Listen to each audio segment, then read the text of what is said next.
जय श्री कृष्ण संग। आप सभी का मेरे चैनल पर स्वागत है। आइए सुनते हैं संतोषी माता की व्रत कथा।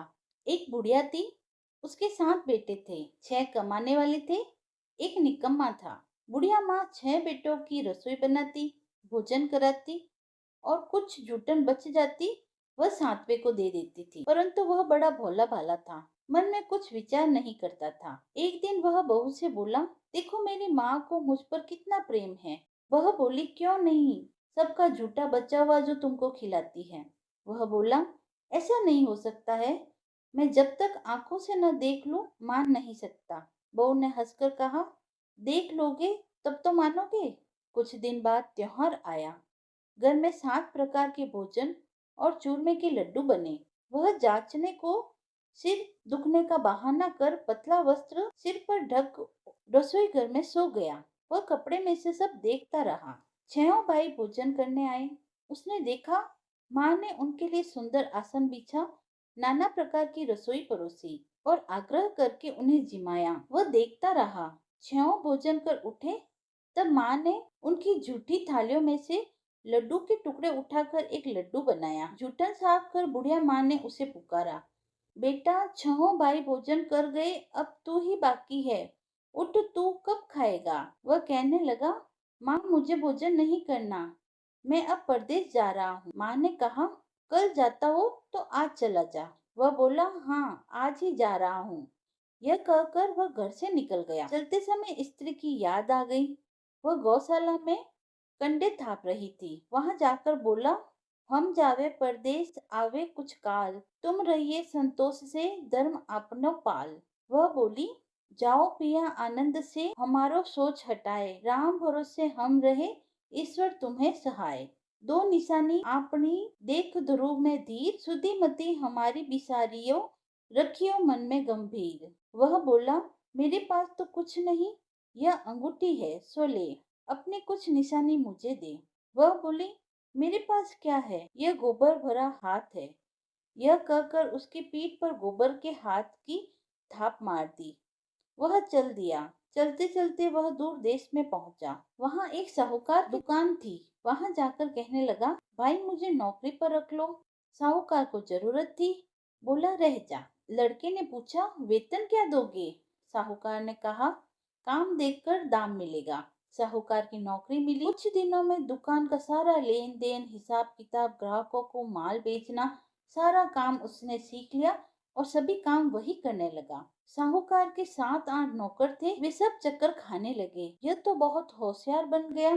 सेठ ने भी काम देखा और 3 महीने में ही उसे आधे मुनाफे का हिस्सेदार बना दिया। वह कुछ वर्ष में ही नामी सेठ बन गया और मालिक सारा कारोबार उस पर छोड़कर चला गया।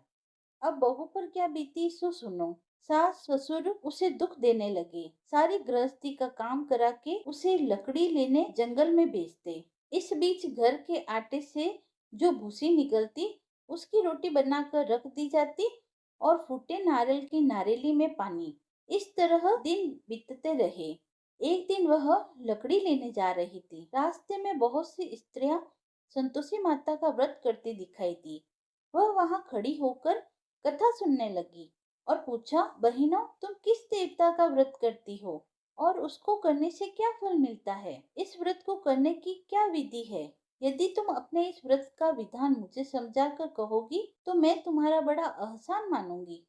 तब उनमें से एक स्त्री बोली, सुनो, यह संतोषी माता का व्रत है। इसके करने से निर्धनता दरिद्रता का नाश होता है, लक्ष्मी आती है, मन की चिंताएं दूर हो जाती है, घर में सुख होने से मन की प्रसन्नता और शांति मिलती है, निपुति को पुत्र मिलता है, प्रीतम बाहर गया हो तो शीघ्र घर आ जाता है, कंवारी कन्याओं को मनपसंद वर मिलता है, राज द्वारे से बहुत दिनों से मुकदमा चल रहा हो तो खत्म हो जाता है, कलह कलेश की निवृत्ति हो, सुख शांति हो जाती है, घर में धन जमा हो, पैसा जायदाद का लाभ हो, रोग दूर हो जावे तथा और जो कुछ मन में कामना हो सो सब संतोषी माता की कृपा से पूरी हो जाती है। इसमें कोई संदेह नहीं है। वह पूछने लगी, यह व्रत कैसे किया जाता है, यह भी बताओ, तुम्हारी बड़ी कृपा होगी।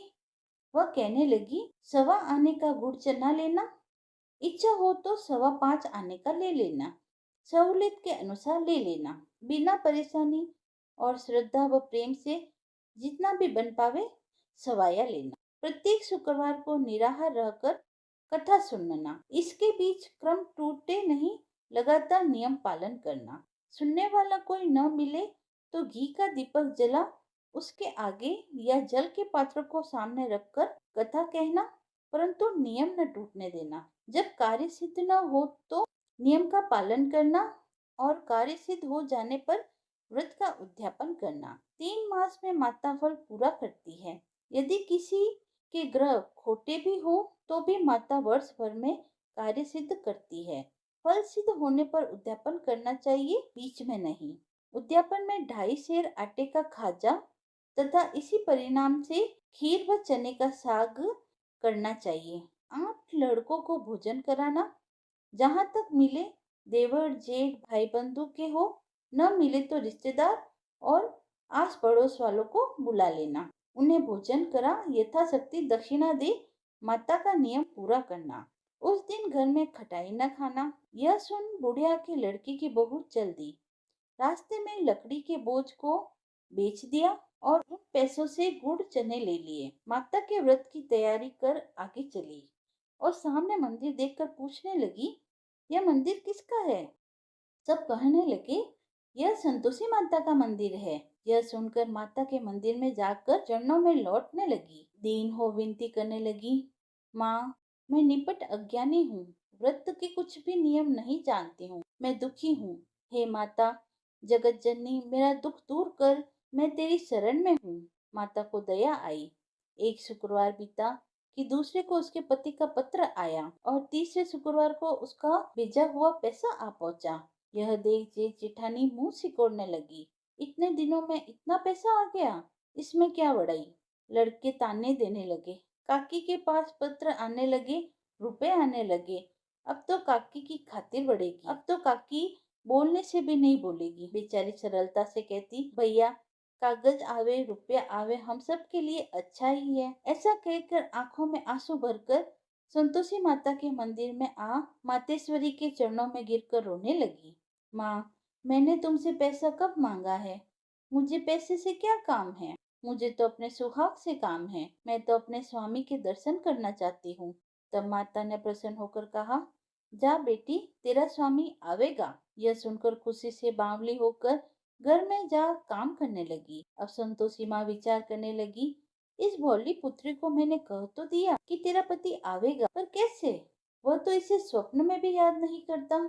उसे याद दिलाने को मुझे ही जाना पड़ेगा। इस तरह माताजी उस बुढ़िया के बेटे के पास जा स्वप्न में प्रकट हो कहने लगी, साहूकार के बेटे, सो रहा है या जाग रहा है? वो कहने लगा, माता सोता भी नहीं जागता भी नहीं हूँ।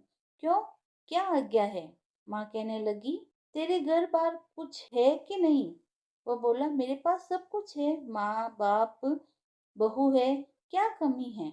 माँ बोली, भोले पुत्र, तेरी बहू घोर कष्ट उठा रही है। तेरे माँ बाप उसे त्रास दे रहे हैं। वह तेरे लिए तरस रही है, तो उसकी सुध ले। वह बोला, हाँ माताजी, यह तो मालूम है, परंतु जाऊं तो कैसे? परदेश की बात है, लेन देन का कोई हिसाब नहीं, कोई जाने का रास्ता नहीं आता, कैसे चला जाऊं? माँ कहने लगी, मेरी बात मान, सवेरे नहाकर संतोषी माता का नाम ले, घी का दीपक जला दंडवत कर दुकान पर जा बैठ। देखते देखते सारा लेन देन चुक जाएगा, जमा का माल बिक जाएगा, साज होते होते धन का भारी ढेर लग जाएगा। अब सवेरे जल्दी उठ, भाई बंधुओं से सपने की सारी बात कहता है। वे सब उसकी अनसुनी पर दिल की उड़ाने लगते हैं। कभी सपने भी सच होते हैं। एक बूढ़ा बोला, देख भाई, मेरी बात मान, इस बार इस प्रकार झूठ साज करने के बदले देवता ने जैसा कहा है वैसा ही करने में तेरा क्या जाता है? अब बूढ़े की बात मानकर वह नहा धोकर संतोषी माता को दंडवत कर घी का दीपक जला दुकान पर बैठ जाता है। थोड़ी देर में क्या देखता है कि देने वाले रुपया लाने लगे, लेने वाले हिसाब लेने लगे। कोठे में भरे सामान के खरीदार नकद दाम दे सौदा करने लगे। शाम तक धन का भारी ढेर लग गया।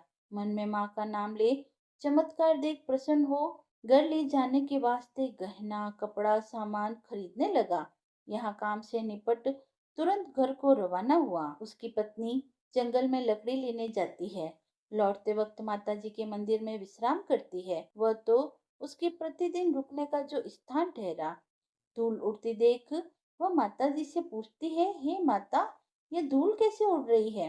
माता कहती है, हे पुत्री, तेरा पति आ रहा है। अब तो ऐसा कर, लकड़ियों के 3 बोझ बना ले। एक नदी के किनारे रख और दूसरा मेरे मंदिर पर और तीसरा अपने सिर पर रख।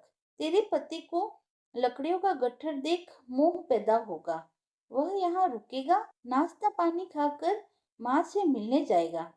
तब तू लकड़ियों का बोझ उठाकर जाना और चौक में गट्ठर डालकर जोर से आवाज लगाना, लो सासू जी, लकड़ियों का गट्ठर लो, भूसी की रोटी दो, नारियल के खेपड़े में पानी दो, आज मेहमान कौन आया है? बहुत अच्छा, माता जी से कहकर वह प्रसन्न मन से लकड़ियों के 3 गड़ले लाई। एक नदी के किनारे पर, एक माता जी के मंदिर में रखा। इतने में मुसाफिर आ पहुंचा। सूखी लकड़ी देख उसकी इच्छा उत्पन्न हुई कि हम यहीं पर विश्राम करें और भोजन बनाकर खा पीकर गांव जाएं। इसी तरह रुककर भोजन बनाया, विश्राम करके गांव को गया, सबसे प्रेम से मिला। उसी समय सिर पर लकड़ी का गट्ठर लिए वह उतावली सी आई। लकड़ियों का भारी बोझ आंगन में डालकर जोर से 3 आवाज देती है, लो सासू जी, लकड़ियों का गट्ठर लो, भूसी की रोटी दो, आज मेहमान कौन आया है? यह सुनकर उसकी सास बाहर आकर अपने दिए हुए कष्टों को भुलाने हेतु कहती है, बहू, ऐसा क्यों कहती है? तेरा मालिक ही तो आया है। आ बैठ, मीठा भात खा, भोजन कर, कपड़े गहने पहन। उसकी आवाज सुन उसका पति बाहर आता है। अंगूठी देख व्याकुल हो जाता है। माता से पूछता है, माँ, यह कौन है? माँ कहती है, बेटा, ये तेरी पत्नी है। आज 12 वर्ष हो गए जब से तू गया है। तब से सारे गांव में जानवर की तरह भटकती फिरती है। घर का कामकाज कुछ करती नहीं, 4 पहर आकर खा जाती है। अब तुझे देख भूसी की रोटी और नारियल के खोपड़े में पानी मांगती है। वह लज्जित हो बोला, ठीक है माँ, मैंने इसे भी देखा, तुम्हें भी देखा है। अब दूसरे घर की ताली दो, उसमें रहूंगा। अब माँ बोली, ठीक है बेटा, जैसी तेरी मर्जी हो सो कर। यह कहकर ताली का गुच्छा पटक दिया। उसने ताली लेकर दूसरे मकान की तीसरी मंजिल का कमरा खोल सारा सामान जमाया। एक दिन में राजा के महल जैसा ठाट बाट हो गया। अब क्या था, बहू सुख भोगने लगी। इतने में शुक्रवार आया। उसने अपने पति से कहा, मुझे संतोषी माता के व्रत का उद्यापन करना है। उसका पति बोला, अच्छा, खुशी से करो। वह उद्यापन की तैयारी करने लगी। जेठानी के लड़कों को भोजन करने के लिए कहा। उन्होंने मंजूर किया, परंतु पीछे से जेठानी ने अपने बच्चों को सिखाया, देखो रे, भोजन के समय सब लोग खटाई मांगना, जिससे उसका उद्यापन पूरा न हो। लड़के जिमने आए, खीर खाना सब पेट भरकर खाया, परंतु बाद में खाते ही कहने लगे, हमें खटाई दो, खीर खाना हमको नहीं पाता, देखकर अरुचि होती है। वह कहने लगी, भाई, खटाई किसी को नहीं दी जाएगी, ये तो संतोषी माता का प्रसाद है। लड़के उठ खड़े हुए, बोले, पैसे लाओ। भोली बहू कुछ जानती नहीं थी, उन्हें पैसे दे दिए। लड़के उसी समय हट करके इमली खटाई ले खाने लगे। यह देखकर बहू पर माताजी ने कोप किया। राजा के दूध उसके पति को पकड़कर ले गए। जेठ जेठानी मनमाने वचन कहने लगे, लूट लूट कर धन इकट्ठा कर लाया है, अब सब मालूम पड़ जाएगा जब जेल की मार खाएगा। बहू से यह वचन सहन नहीं हुए। रोती हुई माता जी के मंदिर में गई। कहने लगी, हे माता, तुमने क्या किया? हंसा कर अब भक्तों को रुलाने लगी। माता बोली, बेटी, तूने उद्यापन करके मेरा व्रत भंग कर दिया, इतनी जल्दी सब बातें भुला दी। वो कहने लगी, माता, भूलती तो नहीं, न कुछ अपराध किया है। मैंने तो भूल से लड़कों को पैसे दे दिए थे, मुझे क्षमा करो, मैं फिर तुम्हारा उद्यापन करूंगी। माँ बोली, अब भूल मत करना। वह कहती है, अब भूल नहीं होगी माँ, अब बतलाओ वे कैसे आवेंगे? माँ बोली, जा पुत्री, तेरा पति तुझे रास्ते में आता मिलेगा। वह निकली, राह में पति आता मिला। वह पूछती है, तुम कहाँ गए थे? वह कहने लगा, इतना धन जो कमाया है उसका टैक्स राजा ने मांगा था, वह भरने गया था। वह प्रसन्न हो बोली, भला हुआ, अब घर को चलो। घर गए। कुछ दिन बाद फिर शुक्रवार आया। वह बोली, मुझे फिर माता का उद्यापन करना है। पति ने कहा, करो। बहू फिर जेठ के लड़कों को भोजन करने के लिए कहने गई। जेठानी ने एक दो बातें सुनाई और सब लड़कों को सिखाने लगी, तुम सब लोग पहले ही खटाई मांगना। लड़के भोजन से पहले कहने लगे, हमें खीर नहीं खानी, हमारा जी बिगड़ता है, कुछ खटाई खाने को दो। वह बोली, खटाई किसी को नहीं मिलेगी, आना हो तो आओ। वह ब्राह्मण के लड़के लाकर भोजन कराने लगी। यथाशक्ति दक्षिणा की जगह एक एक फल उन्हें दिया। संतोषी माता प्रसन्न हुई। माता की कृपा होते ही 9वें मास में उसके चंद्रमा के समान सुंदर पुत्र हुआ। पुत्र को पाकर प्रतिदिन माता जी के मंदिर को जाने लगी। माँ ने सोचा, यह रोज आती है, आज क्यों न इसके घर चलूं, इसका आसरा देखो तो सही। यह विचार कर माता ने भयानक रूप बनाया। गुड़ चने से सना मुख, ऊपर सूंड के समान होठ, उस पर मक्खियां भिन भिना रही थी। दहली पर पैर रखते ही उसकी सास चिल्लाई, देखो रे, कोई चुड़ैल डाकिन चली आ रही है। लड़को, इसे भगाओ, नहीं तो किसी को खा जाएगी। लड़के भगाने लगे, चिल्लाकर खिड़की बंद करने लगे। बहू रोशनदान में से देख रही थी। प्रसन्नता से पगली बन चिल्लाने लगी, आज मेरी माताजी मेरे घर आई है। वह बच्चे को दूध पीने से हटाती है। इतने में सास का क्रोध फट पड़ता है। वह बोली, किसे देखकर उतावली हो रही है, जो बच्चे को पटक दिया।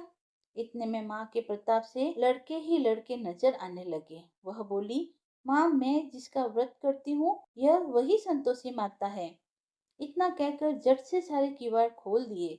सबने माता जी के चरण पकड़ लिए और विनती कर कहने लगे, हे माता, हम मूर्ख हैं, अज्ञानी हैं, तुम्हारे व्रत की विधि हम नहीं जानते। व्रत भंग कर हमने बड़ा अपराध किया है। जगमाता, आप हमारा अपराध क्षमा करो। इस प्रकार माता प्रसन्न हुई।